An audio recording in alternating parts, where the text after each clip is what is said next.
Shalom umat Tuhan, puji Tuhan. Hari ini kita boleh berjumpa bersama-sama dan kita boleh membaca dan merenungkan firman Tuhan. Dan hari ini adalah hari yang baru untuk kita boleh memulai satu kitab yang baru, yaitu kitab Tawarikh. Tawarikh ini adalah ada 1 dan 2 Tawarikh, tapi sebenarnya ini adalah kesatuan seperti 1 dan 2 Samuel, 1 dan 2 Raja-Raja, dan sekarang 1 dan 2 Tawarikh. Dan bahkan dikatakan bahwa buku yang sesudahnya adalah Esra dan Nehemia juga adalah orang yang sama yang menuliskan ini.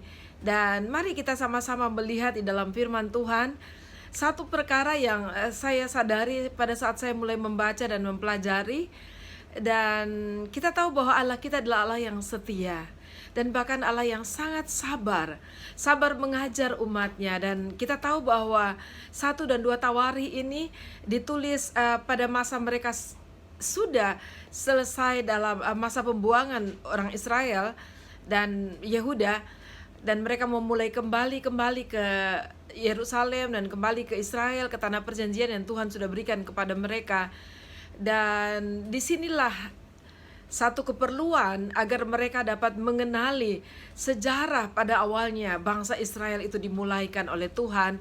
Dan mereka belajar cara hidup, mereka belajar tentang iman mereka, dan teristimewa pengenalan mereka akan Allah yang sudah memulai bangsa Israel ini dan terus akan memimpin mereka, dan agar mereka juga tahu tujuan Tuhan pada akhirnya bagi bangsa Israel.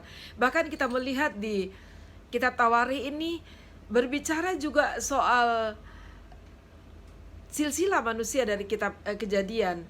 Dan kita tahu bahwa Tuhan adalah Tuhan yang sangat detail, dan Tuhan selalu dengan kesabaran selalu mengajari dan selalu membuat umatnya mengerti akan Dia, mengenal Dia, dan mengenal segala ketetapan dan firman yang Tuhan sudah berikan bagi umatnya. Karena pada akhirnya Tuhan bertujuan agar umat Tuhan boleh diberkati dan boleh hidup setia sesuai dengan janji Tuhan, sehingga kita pada saatnya siap untuk berjumpa pencipta kita yang mengasihi kita, yang sudah menebus kita. Puji Tuhan. Dan saudara yang kekasih, kita akan sama-sama masuk kepada kitab 1 Tawarikh ini, dan kita mulai dari pasal pertama tentunya. Dan pasal pertama ini dan juga kedua dan ketiga berbicara silsilah.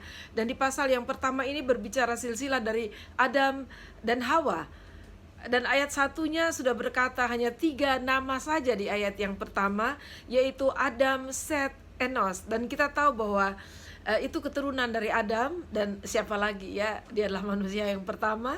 Tapi kemudian sampai kalau kita baca selanjutnya sampai ke ayat yang ke-43 dikatakan, inilah raja-raja yang memerintah di tanah Edom sebelum seorang raja dari orang Israel memerintah. Bela bin Beor dan kotanya bernama Dinhaba, dan seterusnya. Nah saudara, ini berbicara soal tanah Edom, dan kita tahu tanah Edom adalah tanah dari Esau, keturunan Esau, sama seperti di Kejadian 36 ayat 1 dikatakan Esau keturunan Edom. Dan berbicara tentang anak-anak dari Adam dan Hawa dan selanjutnya.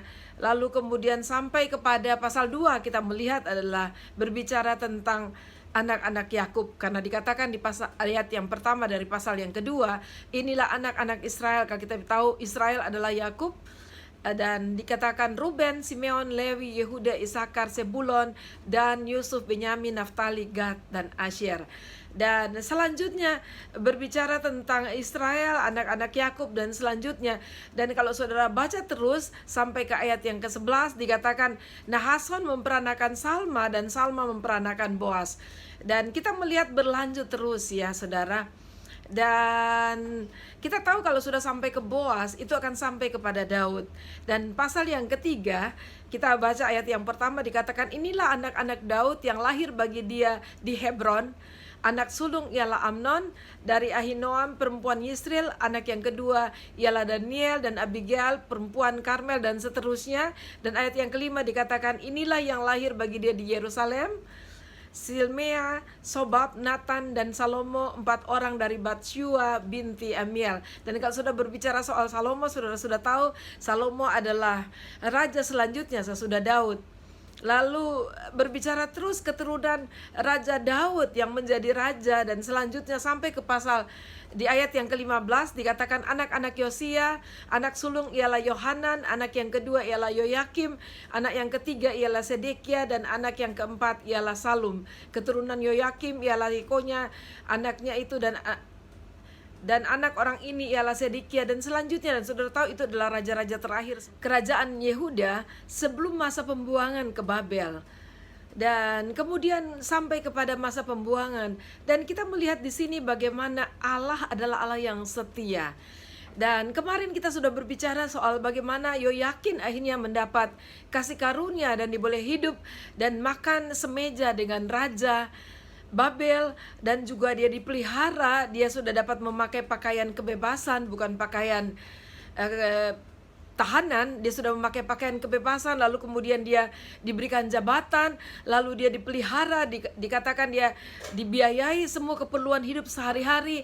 Nah, ini adalah cara Tuhan, bagaimana Tuhan memelihara satu keturunan yang Tuhan sudah tetapkan, yang dari dalamnya akan ada keselamatan. Dan kita tahu bukan keselamatan hanya bagi bangsa Israel, tetapi keselamatan menuju kepada kelahiran Yesus Kristus yang selalu dikatakan anak Daud.